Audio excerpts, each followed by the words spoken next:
बिस्मिल्लाहिर्रहमानिर्रहीम। अस्सलाम वालेकुम नाज़रीन, आप देख रहे हैं प्रोग्राम द लास्ट आवर। मैं हूं यासिर रशीद और स्टूडियो मेरे साथ मौजूद हैं सीनियर तजियाकार राना मोहम्मद अजीम साहब। नाज़रीन, पाकिस्तान की सियासत में बड़ी तब्दीली के क्या कोई इम्कानात हैं? अभी कुछ वज़रा के कलमदान तब्दील किए गए हैं। हुकूमती सेटअप में जब भी कोई सेटअप तश्कील पाता है, जब भी कोई नई हुकूमत आती है, नई काबीना को तश्कील दिया जाता है, तो उसमें जो नाम रखे जाते हैं वो बाहमी मुशावरत के बाद नाम रखे जाते हैं।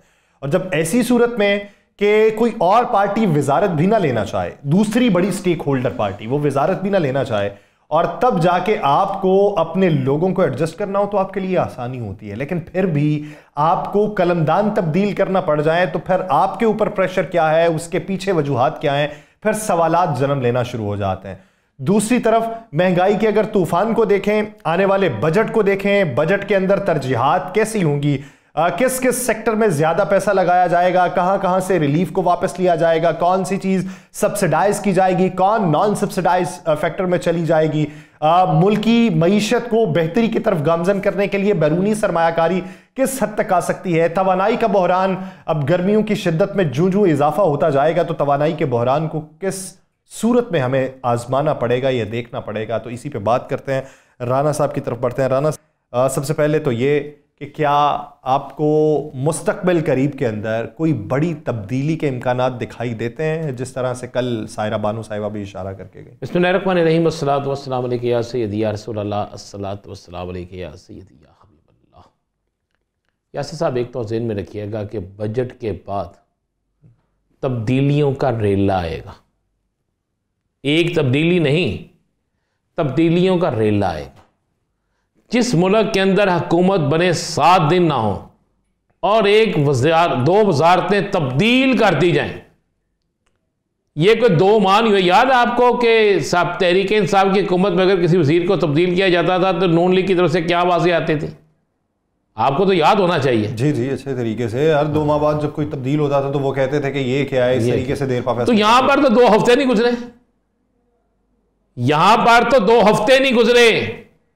और मैं आपको ये खबर दे दूं, ये खबर नोट कर लीजिएगा कि जैसे ही बजट होगा, बजट के दौरान और बजट के बाद एक बड़ा रेला आएगा, रेला, और उस रेले में कई लोग बह जाएंगे, कई तब्दीलियां होंगी, कई कश्तियां उल्टेंगी, कई लोगों के जो है ना मला वो भाग जाएंगे। ये आप लिख लीजिएगा, बिल्कुल इस बात को लिख लीजिएगा। बल्कि यार आज मैं बड़ा परेशान हुआ। क्यों? बड़े परेशान हुआ मैं, क्या मुझे आपकी बड़ी फिक्र पड़ गई। मेरी? हाँ, मुझे बड़ी फिक्र आपकी पड़ गई। मैंने बड़ी पहले से ही ताज़ीम बजा मैं आपके लिए बड़ी मैंने दुआ की। जब मुझे पता चला शहबाज शरीफ साहब और मरियम दोनों जेल चले गए, और मैं परेशान हो गया। मैं कही ये क्या हो गया, इतनी जल्दी जेल चले गए? और बाद में पता चला इफ्तारी करने के कोट लखपत है ना कैदियों के साथ। अच्छा, मैं समझ नहीं आई कि कोट लखपत गए या अलग। उन्हें मैं बड़ा परेशान हुआ। मैं क्या मतलब अल्लाह खैर करे, जेल चले गए। मैं क्या की बनेगा यासर साहब, और मैं बड़ा परेशान हुआ यासर साहब। तो जब मैंने उधर गौर से वो दिक्कत पड़े ना, थोड़ी सी गहराई में गया तो पता चला वो कैदियों के साथ वो गए हैं इफ्तारी करने के। आपकी नज़र चेक करवाएं फिर। तो हाँ, वैसे ही बस। तो वो कैदियों के साथ उन्होंने इफ्तारी की, अच्छी बात है जी, क्योंकि वो जेल में रहे हैं, उन्हें पता कैदियों के मसाइल क्या हैं। तो मसला तो बड़ा आता कि अगर ये इस इफ्तारी में वो लोग भी शामिल होते जिनके मुकाबले जो इनके मुकाबले में इलेक्शन लड़ रहे थे, आप मेरा इशारा समझ गए हैं ना, वो भी शामिल होते। और काश इसी तरह किसी गरीब की अच्छी बस्ती में भी मेरा वज़ीर आज़म, मेरी वज़ीर आला जो है वो जाके इफ्तारी करें, ताकि उन्हें पता चले कि वो जो एक पैकेज दिया है, सालाना पैकेज। नहीं, उन्हें तो घर बुलाया है वो बच्चे, वो जो सैलाब मुतासरा बच्चा था, उसे तो घर बुलाया, उससे घर बुला के जितना चला शौकत दिखाने। मैं कह रहा हूँ जी, कमाल किया है। उसे घर बुला के इतना चला दिया टीवी पे, इतना चला दिया कि मुझे तो इस तरह लगा कि वो अगला वज़ीर आज़म होए। यासर साहब, बात यह है कि बिल्कुल जेल में जाना बड़ी अच्छी बात है, उन कैदियों के साथ इफ्तारी करना बहुत अच्छी बात है, और उससे बड़ी अच्छी बात यह है कि वहां पर जो बेगुनाह कैदी हैं, बेगुनाह मुल्ज़म हैं, बेगुनाह हवालाती हैं, उनके लिए कुछ कर जाएं। पाकिस्तान के प्रोसिक्यूशन के निज़ाम के लिए कुछ कर जाएं। पाकिस्तान में अदल के निज़ाम में बेहतरी लाने के लिए कुछ कर जाएं। पाकिस्तान में हर शख्स को अदल मिले, इंसाफ मिले, ताकतवर के मुकाबले में हो, गरीब आदमी हो, कोई भी हो, उसे इंसाफ मिले, ये कर जाए। वो करोड़ खानों से बेहतर होगा जो आप एक जेल के अंदर जाके कैदियों के साथ खाना भी खाते हैं। हालांकि अगर खाना खाया तो उसकी तशरीह नहीं होनी चाहिए थी, अगर चले तशरीह हो भी कि ये भी अच्छी बात है। चलो अच्छी बात है कि कैदियों को एक दिन तो अच्छा खाना मिल गया होगा। एक दिन अच्छा खाना, तो इस कौम को भी एक दिन अच्छा खाना दे दें यार, एक दिन तो अच्छा खाना दे दें यार। आज इतवार का दिन था यासर, मैंने इफ्तारी की अपने घर में, और मैंने अपने घर में इफ्तारी की, और अपने घर में इफ्तारी के लिए सामान भी मैं खुद ही लेने गया, और खुदा की कसम आज फिर मेरे रोंगटे खड़े हो गए।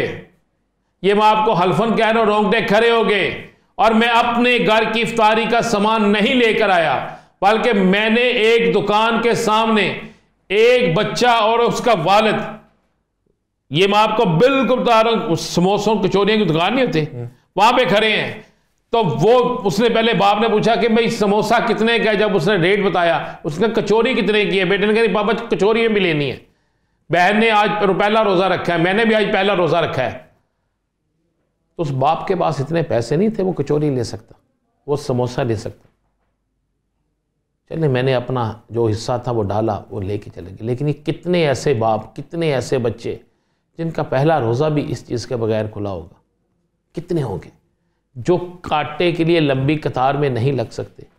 उस बाप के दिल पे क्या गुजरी होगी जिसका बेटा कितना मजबूर करके उसे उस दुकान तक लेके गया होगा। उसने सोचा होगा शायद 4 माह 6 माह 8 माह पहले वाला रेट हो। उसने सोचा होगा शायद मैं 3 समोसे 2 कचौरियां घर ले जाऊंगा, मैं और मेरी बीवी ना खाएं, मेरे बच्चों जिन्होंने पहला रोजा रखा है वो तो खा ले।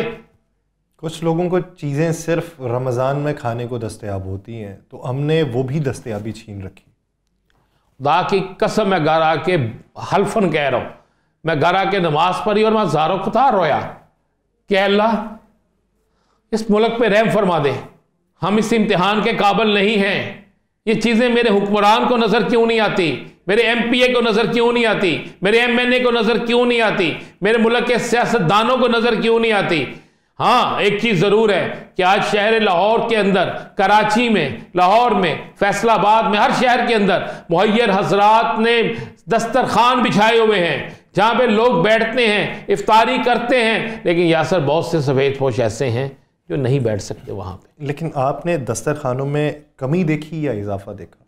नहीं, मैंने इजाफा देखा। इजाफा देखा मैंने पहले से देखे, पहले था आपको नए लोग। पिछला साल भी याद होगा ना कि जिस हद तक कमी वाक़ हुई थी, दस्तरखान भी सूने पड़ गए थे।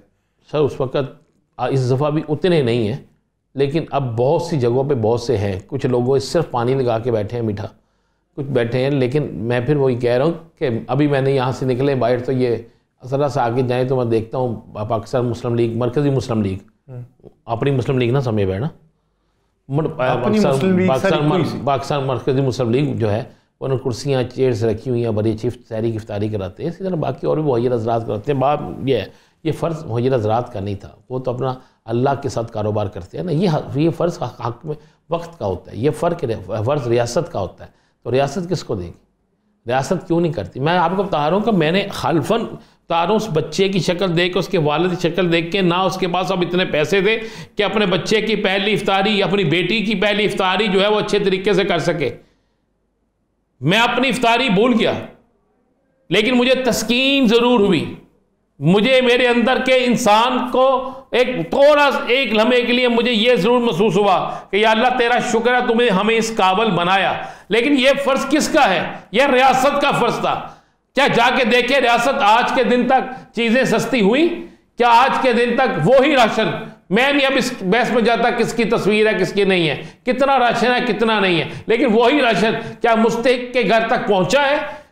मेरे वज़ीर आला ने कहा था जनाब आज क्या तो सर वो 30 लाख घरानों पर तकसीम की खबरें चली।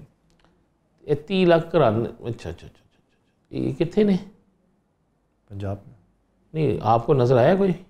उनके पास डाटा तो होगा। ओ यार, डाटा कौन सा डाटा भी लाओ बना लेते हैं, तो वो बना लेते हैं। और डाटा बनाना कौन सा यासर साहब मुश्किल है? ये मुझे बताएं, आपने कितने घर ऐसे देखे हैं जिन जिन जो ये कहे कि हमें मिला है, मेरे साथ होता जुनेद लड़का, जुनेद असगर, मैंने उससे पूछा जुनेद सुनाओ यार आज लेट, कहता भाईजान हमारे 4 देहात हैं, मियों हैं वो शहबाज शरीफ साहब के हल्के के। मैं कहा फिर कहता भाईजान क्या करें, वो आ गए थे कि जी इन 4 देहातों में हमने आटा और जो पैकेज है वो तकसीम करना। मैं कहा फिर क्या हुआ, उसने कहा जी 107 थैले थे, 7 तकसीम कर गए हैं, 107 ले गए हैं, गांव सारे गए हैं, शनाख्ती कार्ड सबसे ले लिया। अब समझ नहीं आती शनाख्ती कार्ड क्यों ले लिया, आपको तो समझ आ गई, मुझे भी समझ आ गई शनाख्ती कार्ड क्यों ले लिया। क्या कहाँ मिले, अगर मिले हैं 30 लाख घरानों को तो जनाब ये सलूट है, इससे बढ़ के अच्छी चीज़ ही कोई नहीं है।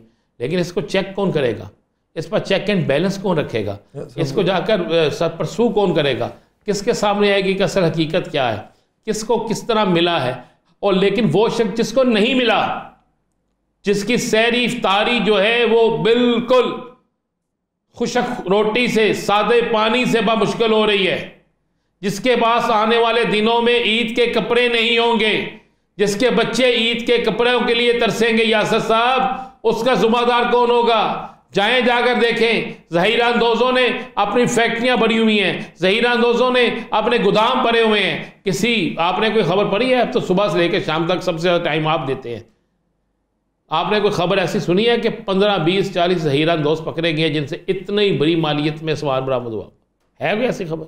कोई नहीं। तो फिर क्या है क्या? अगर ज़हीरा अंदोज़ी नहीं है तो फिर मुझे ये बता दें कि फिर हमारा कातिल कौन है।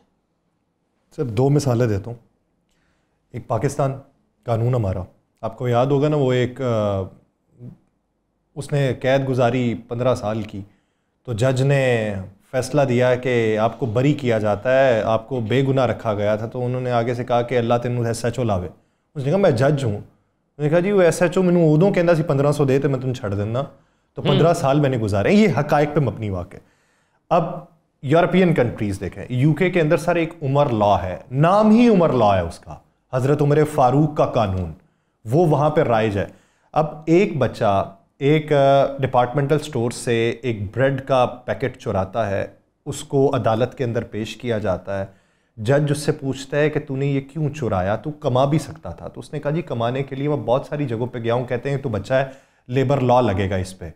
तो उसने कहा जी ये क्यों चुराया, तू मांग लेता। कहता मैंने बहुत मांगा बहुत सारे लोगों से, लेकिन नहीं दिया। मेरी माँ भूखी थी और मुझे लेके जाना था, तो मैंने यहाँ से चुराया।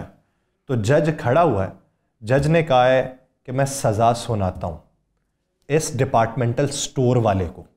उसको 1000 पाउंड जुर्माना किया गया और उसे कहा कि अदा कर कि तूने ऐसे बच्चे के ऊपर मुकदमा किया कि जिस बच्चे के घर में ज़रूरत थी और तू उसकी ज़रूरत नहीं पूरी कर सका।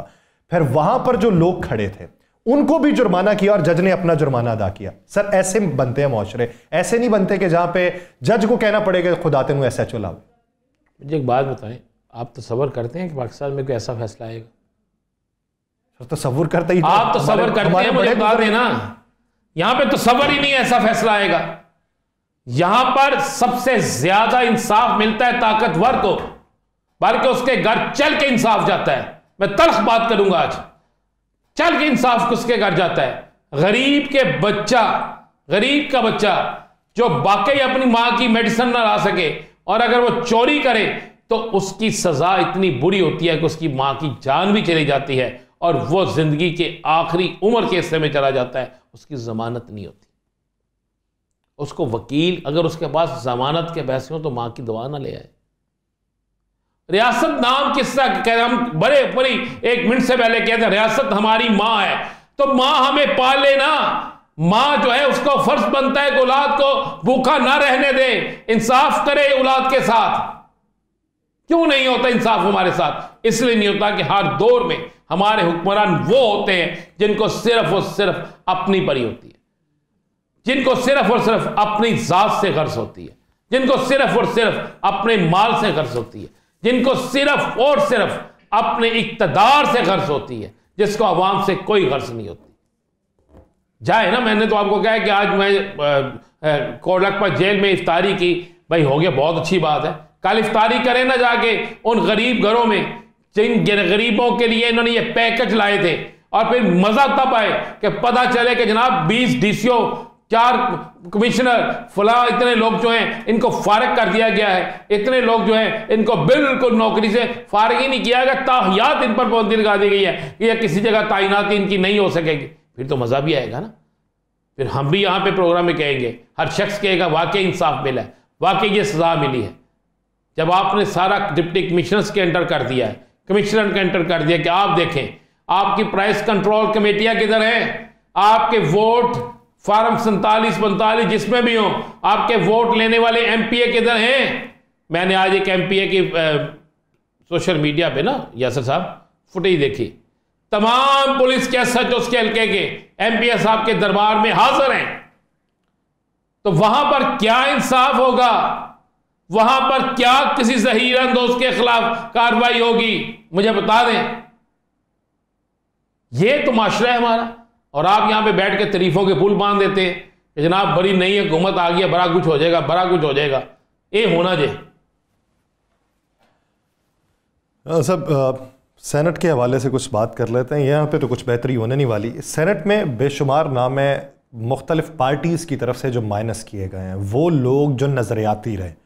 मिसाल के तौर पे पाकिस्तान मुस्लिम लीग नून ने मुशाहिद हुसैन सैयद को माइनस किया। पाकिस्तान, एक नाम सिर्फ ले लेता हूँ, पाकिस्तान पीपल्स पार्टी ने रज़ा रब्बानी साहब जैसे शख्स को माइनस कर दिया। पाकिस्तान तहरीक इंसाफ ने या सुन्नी इत्तेहाद काउंसिल कह दें, वलीद इकबाल साहब को माइनस कर दिया। तो ये लोगों को माइनस करना, नई लौट लाना ठीक है, नए लोग आने चाहिए, लेकिन कभी कभार तजर्बाकारी भी जो है वो जुनून के ऊपर हावी होती है। तो इस तरह के माइनस करके नई शख्सियात को लाके क्या एम और गोल हो सकता है? मैं एक चीज़ की आपको बता दूं कि वलीद इकबाल को किसी अच्छी जगह एडजस्ट करने लगे। अच्छा, मैं आपको वक्त से पहले बता दूं। और शहजाद वसीम जो काफ़ी हो गया उनका। अच्छा, काफ़ी हो गया। आप कुछ चीज़ें मुझसे ना ही कहलवाएं तो बेहतर है। कुछ चीज़ें ऐसी हैं जो मेरे और आपके कहने से काम ख़राब ही होगा, ठीक नहीं होगा। और बाकी जो आपने 2 तब्दीलियाँ दी हैं, जो 2 तब्दीलियाँ आपने बताई हैं, वो उन सियासी जमातों से पूछ के देखें क्या ये आपने की हैं, क्या ये तब्दीलियाँ आपकी तरफ से हुई हैं। जो भी शख्स निज़ाम के ख़िलाफ़ बोला, जिस शख्स ने भी उन 2 सियासी जमातों के अंदर से ये बात की ये गलत है ये सही है, वो शख्स जो है वो अगली बारी के लिए उस पर कांटा लग गया, उस पर क्रॉस लग गया। देखें, एक ज़हन में रखिएगा, ये जो सेनेट का इलेक्शन है ना, इसमें 25% आएंगे यासर साहब नज़रियाती लोग और 75% आएंगे मालदार लोग, टेक्नोक्रेट्स, मालदार बोरियों के मुंह खुल चुके हैं और सब कुछ चल रहा है। महंगाई बहुत होगी सर। नहीं, महंगाई तो यहाँ तक होगी है, सुना है तो, जिस तरह कल कह रही थी कि अब तो खोखों पे बात आ गई है। नहीं, उन्होंने कहा कि खोखा करोड़ को कहा जाता है, अब तो 100 खोखे 200 खोखों की बात है। यानी मैं खोखों पे कह रहा हूँ, खोखों पे बात आ गई। अब तो भाई सेनेट का इलेक्शन आप क्या समझते हैं आसान है? बिल्कुल आसान नहीं है सेनेट का इलेक्शन। उस आदमी के लिए जो समझे कि मुझे पार्टी ने वोट देना है। हम बड़े हैरतज़दा थे जब आप इस इलेक्शन में तो रिजल्ट तो देखिएगा। जो कहता था ना मुझे खरीद कोई नहीं सका, वो सबसे पहले बिकेगा। इसलिए उससे खरीद कोई नहीं सका कि उसकी तरफ गया कोई नहीं था। अब वो बैठा है, क्या हो मुझे खरीदो, मेरा रेट लगाओ, मैं बिकने के लिए तैयार हूं। आप रिजल्ट देख लीजिएगा, आपके सामने आ जाएगा। बल्कि इलेक्शन के रिजल्ट से पहले हम नाम देंगे, आप और मैं यहां पे बैठ के नाम देंगे कौन किस असेंबली से कितने वोट किसी और को जाएंगे। मैं ये चैलेंज से कह रहा हूं, नाम देंगे, इतने नाम होंगे, ये लोग होंगे, कहेंगे तो लोगों के नाम भी दे देंगे कौन कहां पे कितने में बिक रहा है। अगर उस वक्त तक आप और मैं चलते रहे टीवी पे। सर मैंने वो फिर उसी बात को दोहराता हूँ जी, बताइए। जो कल मैंने बात दोहराई थी, आप उम्रे की सआदत के लिए जाना चाहते हैं, तो मैंने आपको कल भी कहा था कि हुकूकुल्लाह जो हैं उन पे कुछ कमी बेशी हो सकती है, वो खुदा का इख्तियार है, खुदा माफ़ कर देगा अपने मुतल्लिक। हुकूकुल इबाद के मुतल्लिक खुदा ने माफ़ी नहीं देनी। तो जब बरोज़े महशर सामने खड़ी अवाम, हमसे भी तो पूछ सकते हैं ना सर। हम जो बातें करते हैं सिर्फ बात कर देना हमारा मकसद नहीं है, बात में उसकी असल तक पहुंचना और आवाम की नुमाइंदगी करना वो हमारा मकसद है। और अगर वो मकसद फात हो गया तो कोई हमसे पूछ लेगा तो हमारे पास भी जवाबदेही नहीं होगी ना। हमने तो अपना फर्ज पूरा करना है सर। हम कर रहे हैं ना, अपना फर्ज पूरा हम कर रहे हैं ना, हम कर रहे हैं। और मैं शुक्रगुजार हूं अदारे का कि अदारे ने हमें इजाज़त भी दे रखी है। अदारे ने हमें कभी ये नहीं कहा कि सच बोलने से आप रुक जाओ। हमने कभी कोई हदूद क्रॉस भी नहीं की, हमने मादर पिदर आज़ाद सहाफ़त भी नहीं की। हमने पाकिस्तान के अदारों का एहतराम किया है, हमने पाकिस्तान में जमहूरियत का एहतराम किया है। लेकिन हम तकाजा तो कर सकते हैं ना, हम जमहूरियत वालों से तकाजा तो कर सकते हैं ना कि जमहूरियत नाम ही बोलने का है, जमहूरियत इजहार राय का नाम है। जमहूरियत अगर आप कहते हैं कि बिला तफरीक वोट दो जिसको देना चाहते हो, तो फिर हमें भी बोलने की इजाजत है ना। तो हम तो बेनकाब करेंगे हर उस चीज़ को जो इस माशरे को तबाह कर रही है, जो इस मुल्क के लिए तबाही का सबब बन रही है, जो अवाम में भूख पैदा कर रही है, जो अवाम में नफरत पैदा कर रही है, जो अवाम में नफरत भूख के साथ साथ अवाम को बागी बना रही है। ये जिम्मेदारी अपनी निभाते रहेंगे जब तक सांस है, जब तक वो कायम है। नाज़रीन, एक ब्रेक लेते हैं। ब्रेक के बाद वफाकी वजीर बहरी उमूर कैसर अहमद शेख साहब हमें ज्वाइन करेंगे। कहीं नहीं जाएगा, स्टे विद अस।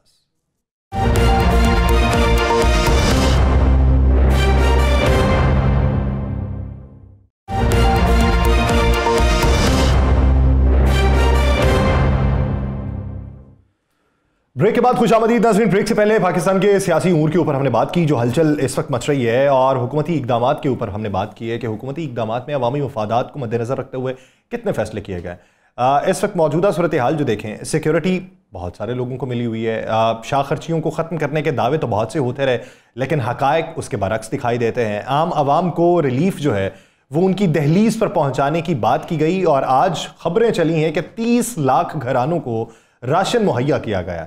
क्या 30 लाख का फिगर जो बताया जा रहा है ये वैसा ही फिगर है जो शाहिद खाकान अब्बासी साहब आटे की तकसीम के हवाले से माजी में बताते रहे, या इस वक्त हक़ाइक़ कुछ मुख्तलिफ हैं? तो इसी बारे में बात करने के लिए हमें ज्वाइन किया है पाकिस्तान मुस्लिम लीग नून के सीनियर रहनुमा वफाकी वजीर बहरी उमूर कैसर अहमद शेख साहब ने। शेख साहब, बहुत बहुत शुक्रिया आपके वक्त का।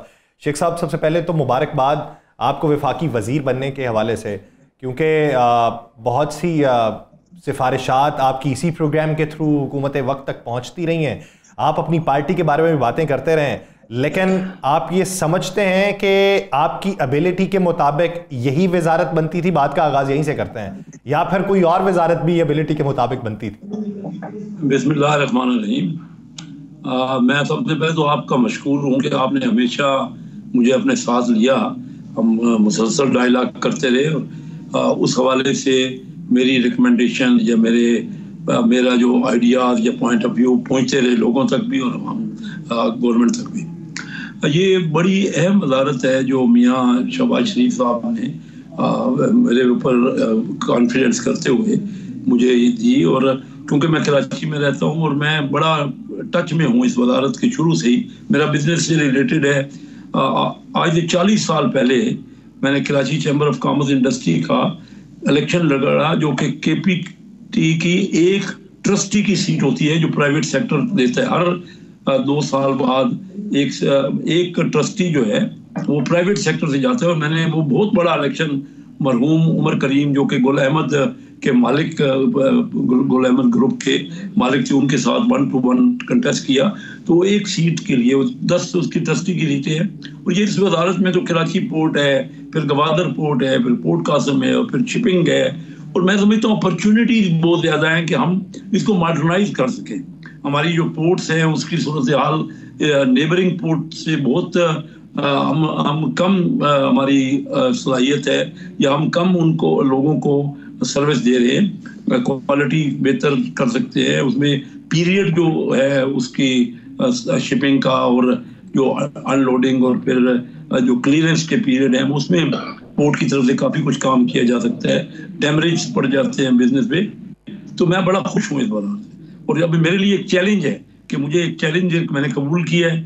उस दिन army chief general Asim Munir साहब भी तशरीफ लाए थे, तो उनके सामने भी मैंने अपना पॉइंट ऑफ व्यू रखा। मैंने कहा ये बिल्कुल पाकिस्तान, ये जो 2 वक्त गुजर रहा है, ये पीरियड है, ये हमें आउटराइट दिन रात मेहनत करके इसको मुल्क को संवारना है।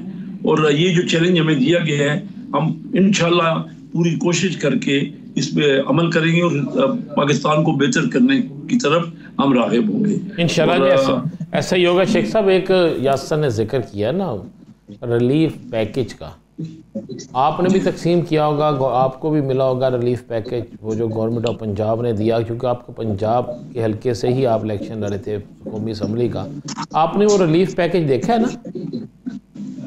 असल में वो जो रिलीफ पैकेज का बिल्कुल ये पंजाब गवर्नमेंट का पैकेज है और मेनली ये जो MPA है ना उनके थ्रू ये इस पे अमल होगा। नहीं, आपने देखा है उस पैकेज को? वैसे मैं क्योंकि यहाँ मकसद ज्यादा तफसील से नहीं देखा, सिर्फ मुझे किताबा सन शेख साहब, वैसे मैं पूछना चाह रहा हूँ, आपने वो देखा ना कितना कि उसमें है क्या क्या? उसमें जी उसमें यही दे रहे हैं। मैं आपको बड़ा वादे करूँ कि मैंने वाकई उसका यानी डिटेल नहीं देख सका कि क्या क्या। यासर आपको बता देता है जी, यासर ने बड़े करीब से देखा है। यासर बिल्कुल बताए, और वो ये तो है कि पैकेज बड़ा अच्छा पैकेज है, ये बहुत अच्छा पैकेज है, मैं ख्याल अगली तक निकल जाएगा। सर वो 10 किलो आटा, 2 किलो घी, 2 किलो चीनी, दालें। कौन सी दालें? कोई दाल नहीं। कौन सी दालें? कोई दाल नहीं। दिखाए ना, पूछ रहा हूँ आप। चले दालें भी माइनस कर दें। ये दालों के लिए दाता साहब जाना पड़ेगा शेख साहब जी। तो आप क्या पैकेज ये है जो शेख साहब पैकेज ये है, यासर चूंकि डंडी मार जाता है तो पैकेज ये 10 किलो आटा है, 1 वोडका की बोतल है जी, 2 किलो घी है जी, 2 किलो चीनी है, 2 किलो बेसन है, और खाना पूरा महीना ही है। तुसी नहीं आप दुरुस्त कह रहे हैं, लेकिन क्या किया आप अपने मुल्क के हालात में? ये इससे ऊपर क्या? इससे ऊपर ये किया जा सकता था ना, आप लोगों को चीजें सस्ती दे देते। हाँ ये सही बात आप ही कहते थे ना, हम नहीं कहते, ये बात आप ही कहते थे कि बखारी ना बनाए बल्कि उन्हें रोजगार बनाए। राणा साहब एक हफ्ता तो हमें हुकूमत से, प्राइम मिनिस्टर साहब के बाद हमें 3-4 दिन हुए हमें अपना चाय लेते हुए। हमारा यही टारगेट है। आप दुरुस्त कह रहे हैं, मैं आपसे एग्री कर रहा हूँ, लोगों को चीजें सस्ती मिलनी चाहिए। पैकेज अपनी जगह पे, ये पैकेज भी जिनको जरूरत है इस रमजान में उनको जरूर देना चाहिए और अच्छा कदम है। लेकिन असल चीज तो हमारी यही है ना कि हम तमाम रिलीफ दें, हर चीज को सस्ता करें और सहूलियात दें, हम रोजगार दें। तो इसके लिए कुछ तो वक्त हम ऑल आउट है। ये मैं नहीं कह रहा कि हमारे पास कोई जादू की छड़ी है एकदम हो जाएगा, लेकिन इंशाल्लाह आप देखेंगे कि बेहतरी की तरफ माइल होगा हमारा मुल्क भी, हमारे लोग भी, और रिजल्ट उसको हम देंगे। मैं तो शेख साहब मेरा राणा साहब का आपसे एक पुराना ताल्लुक है। हमें इस ज़मन के अंदर खुशी तो है कि आप वफाकी वजीर लगे कि जो तल्ख हक़ाइक़ का तजुर्बा रखते हुए भी आवाम की बात करते थे, लेकिन मैं सच बताऊं तो मुझे हैरत भी है आपके वफाकी वजीर बनने की, क्योंकि जिस तरह की बातें आपने की उसके बाद भी आपको वफाकी वजीर बनाया गया। तो क्या कैसर अहमद शेख जो है वो माजी वाले दिखाई देंगे कि जब मुश्किल थी हुकूमत जाती हुई भी दिखाई दे रही थी और वो बातें की जा रही थी, और अब 5 साल के दौरे इक़्तिदार दिखाई दे रहा है और अब बातें मुख्तलिफ हो जाएंगी? नहीं देखिए, मैं तो अब ये तैयार करके मैंने सियासत शुरू की और 31 साल हो गए, कि मैंने अल्लाह का फजल से हर चीज़ देखी है और रब ने करम किया। ये देखिए हम ऑल आउट जो कुछ कर सकेंगे अवाम पे। मैं यहाँ आया हुआ हूँ, लोगों को रोज़ाना हम इफ्तार उनके साथ करते हैं, मैं अवाम के साथ करता हूँ। उसके बाद मैं लोगों को अपनी तरफ से पैकेज, पर्सनल पैकेज दे रहा हूँ। मैं दिन रात उसी पे लगा हुआ हूँ रमज़ान शरीफ जो। लेकिन उसका मकसद ये है, असल तो आपने जो बात की ना, ओवरऑल जब हम रिलीफ देंगे, चीज़ों को सस्ता करेंगे, रोज़गार बढ़ेगा, हमारी इकानमी ग्रो करेंगे और इंशाल्लाह आप देखेंगे। देखिए मैं ये नहीं कहता हमारा मुल्क बड़ी तकलीफ में है, हमने पिछली जो पॉलिसी हमारी रही है ना उसका नुकसान की है। अब सबको मिलके मैं मियाँ शहबाज शरीफ साहब का जो उनका अज़म है ना उसको सराहता हूँ। मैं समझता हूँ कि बड़ा वो डेडिकेटेड है और फुल फ्लेज उनका इरादा है कि चीज़ों को बेहतर करें। शेख साहब जो आप पैकेज अपने ज़ाती हैसियत से दे रहे हैं, उस पैकेज में आपकी तस्वीर लगी हुई है? नहीं जी, मैं अपनी तस्वीर नहीं लगाता। तो जो जेरे साढ़े पैसे पैकेज आ रहे हैं और तस्वीर तो खत्म करा दो। चलो आप प्रोग्राम का, आपकी बात तो पहुंच रही है ना सबके पास कि जो बेहतर होगा। हमारी बात पहुंचती है पर असर नहीं रखती। आप कैबिनेट का हिस्सा है, आपकी रखती है, हमारी बात पे कौन नजर रखता है या कौन कान धरता है? आपके मुतल्लिक तो हर शख्स जानता है कि आप करोड़ों रुपए अल्लाह की राह पे खर्च करते हैं, और मेरा अल्लाह का दिया हुआ, मेरा कौन सा इसमें है, मेरा पैसा थोड़ी है। रब देता हमें इस तरह नहीं, ये भी उनका भी पैसा कोई नहीं है जो दे रहे हैं ना, जो दे रहे हैं उनका भी पैसा कोई नहीं है, साढ़ा ताड़ा ही है। वो सही गल है। इंशाल्लाह ज़्यादा से ज़्यादा रिलीफ लोगों को मिलेगी। ये राना साहब यकीन रखो, छोटी कैबिनेट बनी, आपने देखा होगा कि कैबिनेट के ऊपर भी, और मेरा तो यही इरादा है कि मैं अपनी तरफ जो ज़रूरी नहीं कि मैं भी फैसला करता हूँ अपनी, मुझे कोई तनख्वाह की ज़रूरत नहीं है, तो मेरी अगर इस तरह की रिलीफ से भी कोई बेहतरी होती है तो हम पूरी कोशिश करेंगे। और आप देखेंगे हम मिलजुल के कैबिनेट के अंदर भी सब जो हमारी सलाहियत है उसके मुताबिक मुल्क को आगे बढ़ाने के लिए पूरा जोर लगाएंगे। और बड़े अच्छे लोग हैं कैबिनेट में जो आए हैं ना, बड़े काबिल लोग हैं, बड़े ज़हीन लोग हैं, बड़े टैलेंटेड लोग हैं। अल्लाह करे हमारा मुल्क जो है ना। अच्छा, कितने टैलेंटेड लोग हैं शेख साहब? आप माजी करीब में अगर देखा जाए तो पिछले कोई राना साहब मेरे ख्याल से 4 साल तो हो गए शेख साहब को ये बात करते हुए कि जो मुंतखब बंदा है उसे ही वजीर ख़जाना बनना चाहिए। तो अब की बार जब फिर से मुंतखब बंदा वजीर ख़जाना नहीं है, तो अब आपकी राय में कुछ तब्दीली है या फिर आप समझते हैं कि यही सेटअप की ज़रूरत है? नहीं, मैं बिल्कुल उस पर वादे तौर पे ये समझता हूँ कि मुंतखब जो लोगों के साथ डायरेक्टली इंटरेक्शन जिसका हो उसको बनना चाहिए। और मेरे ख्याल में हमारे आइन का स्पिरिट भी यही है, क्योंकि बजट में जो वोट होता है ना वो सिर्फ कौमी असम्बली का मेंबर्स है। लेकिन हमारे जो वजीर ख़जाना आए हैं, मैं तो पहली बार उनको 1 हफ्ता पहले मिला हूँ, मैं समझता हूँ वो बनाए ना पूरी कौम ही पहली दफ़ा मिली है। जी, और अल्लाह करे वो हम तो नेक उनसे तवक्कुआत रखते हैं, अच्छी तवक्कुआत रखते हैं, अच्छी देखते हैं। मैं उनके साथ बैठूंगा और मुझे भी मौका मिलेगा कि मैं जो कंट्रीब्यूट उसमें फाइनेंस में भी कर सकूं, क्योंकि कैबिनेट जो होता है ना वो एक कलेक्टिव फोरम है, सब ने मिल के उसमें इनपुट डालना है।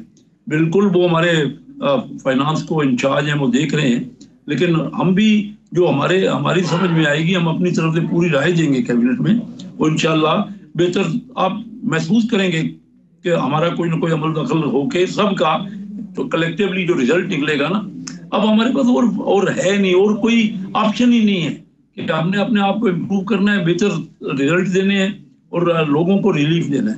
क्योंकि और मैं कहता हूँ जो हम रिलीफ देते रहे ना बड़े बड़ों को, जो SMEs को हमने कम मराहत दी हैं, वो सबको गौर करना है। हमने अपने सारी चीज़ों को देखकर इंशाल्लाह हमारा ग्रोथ बढ़े, हमारी GDP में इजाफा हो, हमारे टैक्सेशन में इजाफा हो, हमारे और जो मामलात हैं इनको पूरी तवज्जो से हमने बेहतर करना है। और ये आपके जो प्रोग्राम होते हैं ना 92 पे, मैं देखता हूँ कि आप में भी मुल्क का जो वलवला और जज्बा है कि तरक्की मुल्क करे, इसी तरीके से हमारे मुल्क तो इतना ज़्यादा है, उसमें पोटेंशियल।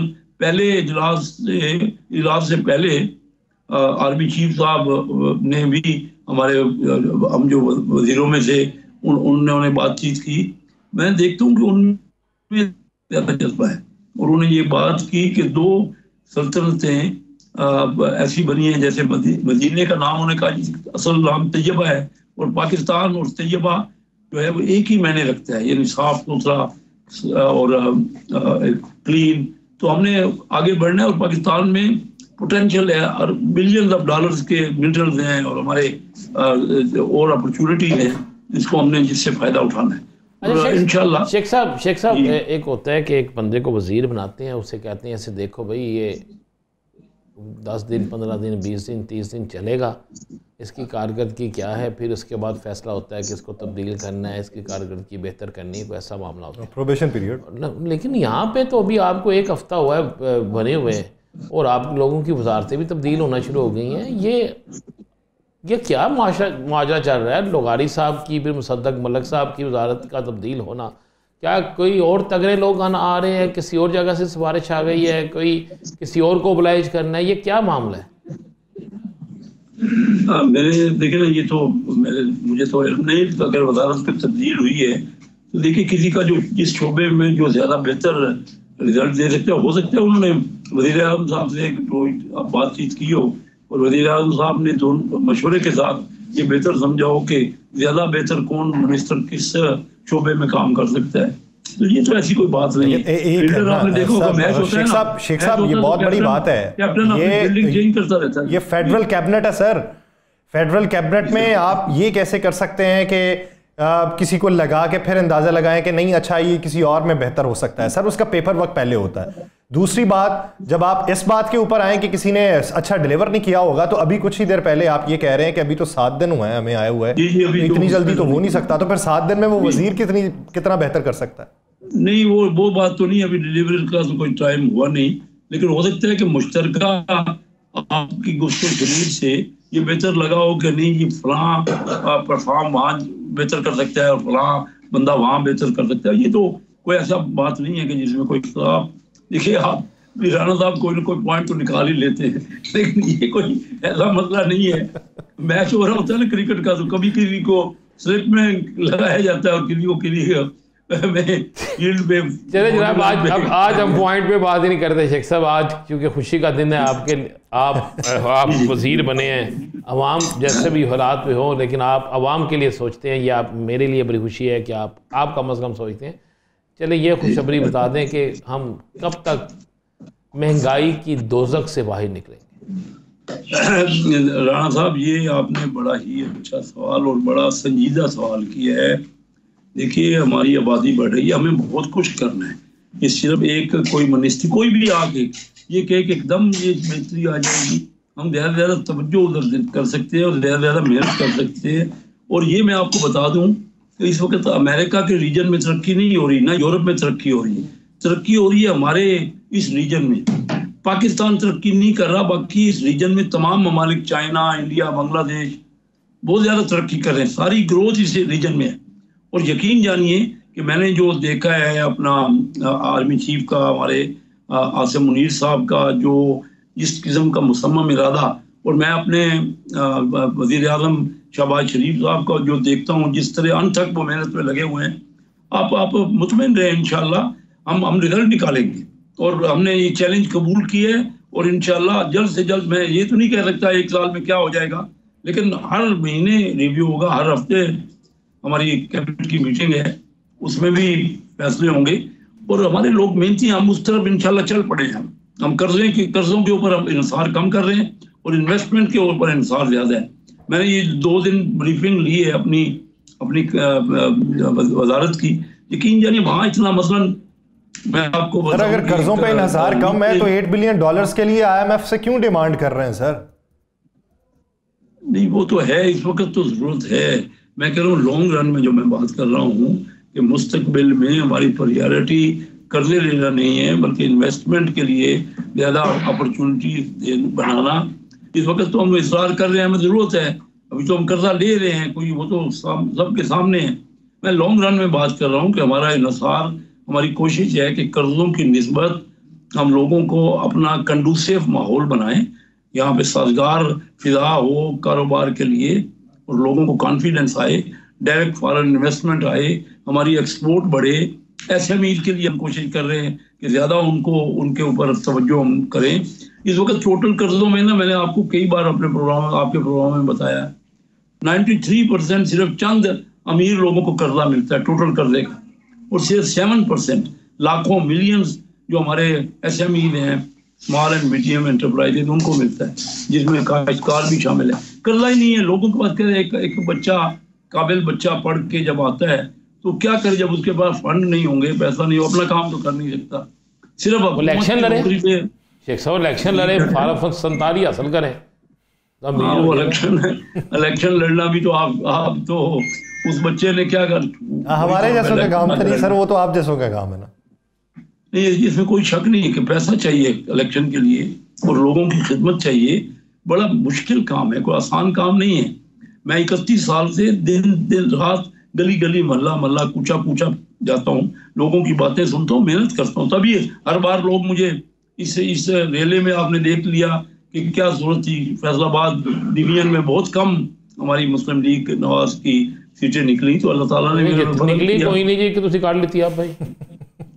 रब दा करम है जी, छोटा मोटा अल्लाह ने साड़ी कोई दुआ कबूल कर ली, शुक्र कर रहे हैं, रब दा शुक्र कर रहे हैं। लेकिन ये बताएं, अगर नवाज शरीफ साहब वजीर आजम होते तो आप कैबिनेट का हिस्सा होते? क्योंकि लोग ये कहते हैं मौजूदा कैबिनेट को देख के और सेटअप को देख के कि शहबाज शरीफ की कैबिनेट और है, नवाज शरीफ की कैबिनेट और। देखिए लोगों का तो वो तबसरा, वो हर किसी को हक है ना, कोई अपनी अपनी बात करते हैं। और मियाँ साहब भी यहाँ रहे हैं, 3 बार वज़ीर आज़म रहे हैं, उनकी कैबिनेट यही लोग थे, चंद डिफरेंट भी होंगे और सब ने देखा है उनकी कैबिनेट भी। और ये होता भी है, देखिए हर एक का स्टाइल तो होता है ना, उसमें कुछ ना कुछ तो फर्क होता है ना। तो ये तो कोई ऐसी बात नहीं है, अगर उन्होंने कोई किसी को किया है, कोई डिफरेंट उनके करीब हैं और उनके कोई डिफरेंट है, तो ये होता रहता है, कोई ऐसा इसमें भी अनहोनी बात नहीं है।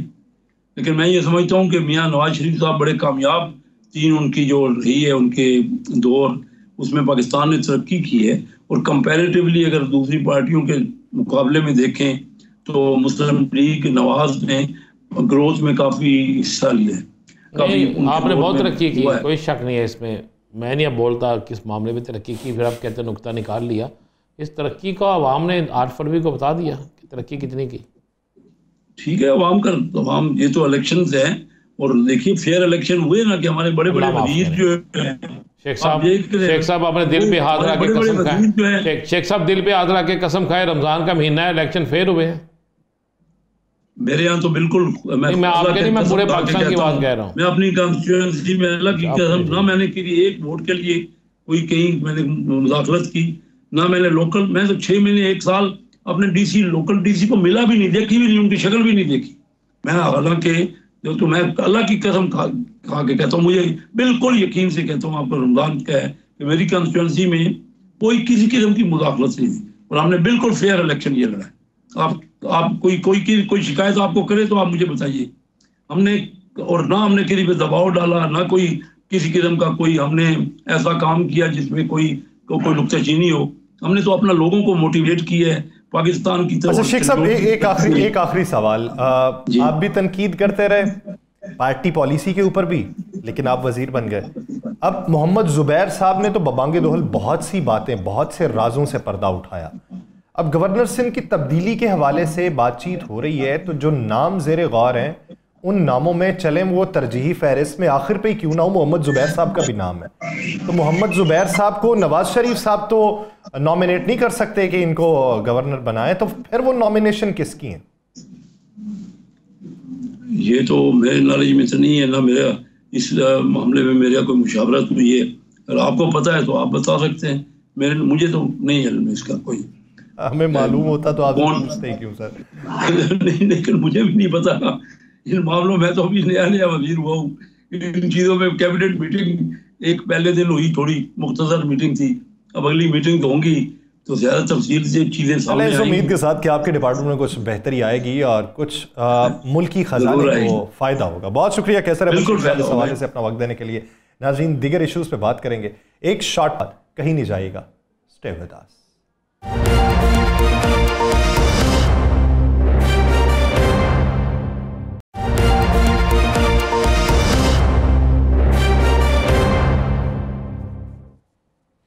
ब्रेक के बाद खुशामदीद। नाज़रीन, इतनी सियासी तौर पर नफसा नफसी फैल चुकी है कि हम रोज़ाना की बुनियाद के ऊपर उन्हीं पे बात करते रहें। अब हम वापस अपनी असल के ऊपर आते हैं। इस प्रोग्राम के अंदर हम गाहे बगाहे मुख्तलिफ इदारों में होने वाली करप्शन का तज़किरा करते थे और उसकी जड़ तक पहुँचने की कोशिश करते थे। महकमा हेल्थ कसूर है, जिसमें 5 सालों में करोड़ों रुपए का मुबैना एक स्कैंडल मंजरेआम पे आया। डिस्ट्रिक्ट हेल्थ एग्जीक्यूटिव ऑफिसर कसूर है, उन्होंने DGPR की इजाज़त के बगैर घोस्ट न्यूज़पेपर, यानी जिसका कोई वजूद ही नहीं है, जो प्रिंट ही नहीं होता, जिस पे स्याही नहीं खर्च होती, जिसका कोई पेपर ही नहीं है, उन अखबारात को करोड़ों रुपए के इश्तिहारात दिए हैं। किस ज़मन में दिए हैं, किस तरीक़ाकार के तहत दिए हैं? राना साहब की तरफ बढ़ते हैं। राना साहब, ये इश्तिहारात कितने सालों में दिए गए हैं और मौसूफ ने इससे क्या कमाया? मज़े वाली बात है यासर, ये बड़ी आप इश्तिहार दें अखबारात को, हम तो कहते हैं दें अखबारात को इश्तिहार मिलना चाहिए, लेकिन उन अखबारात को इश्तिहारात मिलना चाहिए जिन अखबारात की प्रिंटिंग है, जो अखबारात ABC हैं, जो अखबारात छपते हैं, जिन अखबारात में लोग काम करते हैं। हुआ क्या कि महकमा हेल्थ के मुख्तलिफ लोगों ने खुद ही डमी अखबारात लिए, यासर साहब बना ऐसे अखबारात जिनका नाम मैं सामने लाऊं तो आप की भी हंसी में ना रुके, मेरे भी ना रुके। फिर क्या 5 सालों में बग़ैर DGPR की इजाज़त के बग़ैर ही करोड़ों रुपए के इश्तिहारात दे दिए, बल्कि 50 डमी अखबारात को 50 लाख से ज़ायद ऐसे इश्तिहारात दिए गए कि उन अखबारात का लिस्ट में नाम ही नहीं होता। फिर किया क्या गया कि बाकायदा हेल्थ डिपार्टमेंट जो है उसने इश्तहारात की बकाया जात के हवाले से भी पैसे मांगे। और ऐसे ये अखबारात बनते किस तरह है, हेल्थ डिपार्टमेंट के लोग अपने ही किसी अजीज को खड़ा करते हैं, एक डमी अखबार बनाते हैं, तय होता है कि जनाब ये 10 अखबार या 20 अखबार, उसका सिर्फ नाम उनका होता है सिर्फ, और उसमें जनाब इतने पैसे आपके, इतने पैसे मेरे। या आप वोचर देख रहे हैं, आप वोचर दिखा रहे हैं, हम तो वो चीज़ दिखा रहे हैं जो बिल्कुल क्लियर है। और इस पर डीसी साहब जो हैं कसूर, वो भी इस पर इंक्वायरी कर रहे हैं और उन्हें भी इस बात का इल्म है ज़्यादा, और बाकी लोगों को भी इल्म है। लेकिन महकमा हेल्थ जो है ना वो इस कदर बाअसर है, इस कदर बाअसर है कि ना उसको DGPR की फिक्र है, ना उसको किसी और चीज़ की फिक्र है। यही करोड़ों रुपए अगर मेडिसन पे खर्च किए जाते, मरीजों पे खर्च किए जाते, तो मामला कुछ और निकलता। लेकिन वहां पे मामला ही कुछ और है कि वहां पर करोड़ों रुपए 5 साल से 1 दिन नहीं, 2 दिन नहीं, 3 दिन नहीं, 4 दिन नहीं, 5 दिन नहीं, बल्कि 5 साल से मुसलसल ये घिनौना धंधा चल रहा है सर। और हो रहा है, इतने पैसे दिए जा रहे हैं, इतने पैसे दिए जा रहे हैं। और अखबारात के हिसाब से एक बाकायदा एक लिस्ट जो मैंने यहाँ पे अपने प्रोड्यूसर साहब को दी थी कि वो चार्ट बने हुआ था। उस चार्ट को अगर हम दिखाएं तो आपको नजर आए कि उस कौन कौन सी डमी अखबार है, किसको कितने पैसे दिए गए हैं, किस तरीके से वो पैसे दिए गए हैं, और कितने लोग इससे मुस्तफीद हो चुके हैं। फिर वो पैसे आखिरकार किसके पास ये जो तफसीलात हैं इसमें तो ये भी है कि एक ही अखबार के एक ही दिन के गैर कानूनी इश्तिहारात को कई अफराद ने बिल बना के दफ्तर में जमा करवाया। जी बिल्कुल ऐसे ही है। इससे भी आगे मैं कह रहा हूं कि यानी एक ही इश्तिहार तो मुख्तलिफ अफराद आते रहे हैं, एक ही अखबार उसके बिल देते रहे, इसलिए कि चोर और चौकीदार आपस में मिले हुए थे। तय ये हुआ था कि इतने पैसे आप मुझे दे देंगे, ये इतने पैसे आप रख लेंगे। अगर इसकी एक इंक्वायरी हो जाए, एक शख्स इसकी इंक्वायरी कर ले, एक डिपार्टमेंट इसकी इंक्वायरी कर ले, और इन तमाम अखबारात को बुला ले, इन तमाम अफराद को बुला ले, इस पैसे, ये पैसा किसका है? ये पैसा कौम का है, अवाम का है, अवाम के टैक्सों का पैसा है। और इस अवाम के टैक्सों के पैसे को इस तरह उजारा गया है कि आपकी मेरी सोच खत्म हो जाती है।